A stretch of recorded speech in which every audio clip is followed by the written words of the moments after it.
प्रश्न number second statement देखते हैं क्या दिया हुआ है। दो इक्वेशन दी हुई है, ठीक है, और बोल रहा है कि आपको m की वैल्यू फाइंड करनी है और m की जो कंडीशन दी हुई है वो दी हुई है y equal to m x plus 3।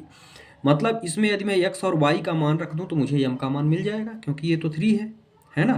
तो ये हो गया y equal to m x plus 3। आ गया समझ में। अब चलिए आगे देखते हैं हम क्या कर सकते हैं। आगे की कंडीशन से यदि हम कैसे सॉल्व करेंगे ये थोड़ा सा देखेंगे। यहाँ पे क्या है, फॉर्म इक्वेशन फर्स्ट, मैंने ले लिया इक्वेशन फर्स्ट, ठीक है। इक्वेशन फर्स्ट में मुझे क्या दिया हुआ है, 2x plus 3y is equal to 11, यही दिया हुआ है। 2x plus 3y is equal to 11। यहाँ से हम x का मान निकाल लेते हैं। तो यहाँ पे है 2x is equal to 11 minus 3y, यही दिया हुआ है। 11 माइनस 3y हो जाएगा, चूंकि ये इधर आएगा तो माइनस 3y हो जाएगा। तो x बराबर यदि मैं निकालूंगा तो यहाँ से हो जाएगा 11 माइनस 3y डिवाइडेड बाय 2।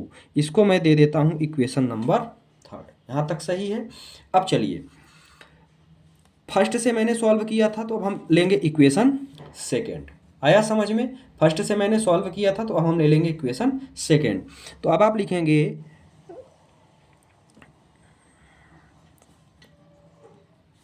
ये जो x की वैल्यू है उसको हम क्या करेंगे, इक्वेशन सेकंड में रख देंगे।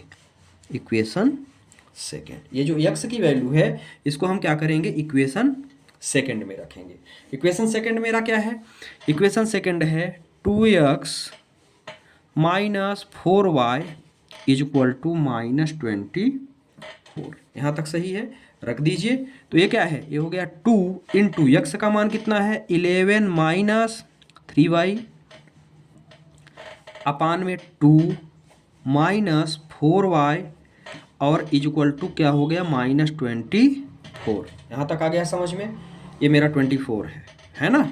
2 से 2 कट गए। यहाँ से क्या बचा 11 minus 3y minus 4y is equal to minus 24। क्या कर सकते हैं, 11 को आप इधर भेज दो। 11 को इधर भेजेंगे तो ये हो गया माइनस 7y, दोनों माइनस में है तो 4 और 3 7, तो minus 7y is equal to minus 24 minus 11। ये इधर पॉजिटिव है तो इधर निगेटिव हो जाएगा। इसको जोड़ दो तो ये हो गया 415 ठीक है, minus 7y is equal to, तो y इज इक्वल टू क्या मिल गया माइनस 35 डिवाइडेड बाई माइनस 7, ठीक है। तो y इज इक्वल टू मुझे मिल गया 5। आ गया समझ में यहाँ तक। अब मुझे x का मान निकालना है। x का मान निकालना है तो इक्वेशन थर्ड में रख दीजिए, है ना। इसको थोड़ा सा इक्वेशन थर्ड में यदि हम रखते हैं तो इक्वेशन थर्ड क्या दिया हुआ है, x is equal to 11 minus 3y by 2, यही है। तो x is equal to 11 minus 3 into 5, क्या है 5 बाई 2। तो x is equal to 11 minus 15 है ना, 5 3 जा 15 डिवाइडेड बाई 2। तो x इज इक्वल टू मुझे क्या मिल गया, x इज इक्वल टू मुझे मिल गया माइनस 4 डिवाइडेड बाई 2। तो x इज इक्वल टू मुझे मिला माइनस 2, ठीक है। अब ध्यान से देखिए, मुझे x का मान मिल गया, y का मान मिल गया, है ना। अब मेरी जो मुझे निकालना क्या है, मुझे निकालना है m की वैल्यू, है ना। तो अब मुझे जो इक्वेशन दी हुई है क्या दी हुई है, y बराबर दिया हुआ है m x प्लस c। ध्यान से देखिएगा, y बराबर आपने क्या निकाला, y बराबर आपने निकाला 5, है ना। y बराबर 5 है, इज इक्वल टू m का मान तो मुझे निकालना ही है। x बराबर आपने क्या निकाला माइनस 2, x बराबर क्या निकाला माइनस 2 और प्लस यहाँ पे है 3, है ना। तो यहाँ पे है 3, ठीक है।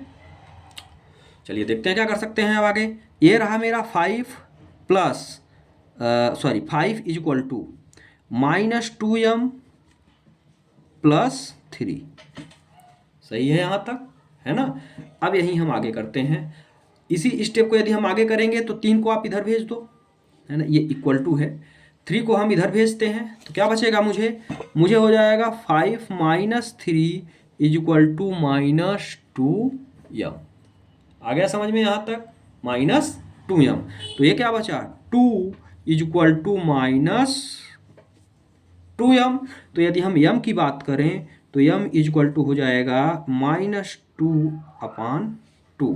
ठीक है, क्योंकि ये इधर नीचे जाएगा तो कितना आ गया, m का मान मुझे मिल गया 1, है ना। m का मान मुझे कितना मिल गया, 1 मिल गया।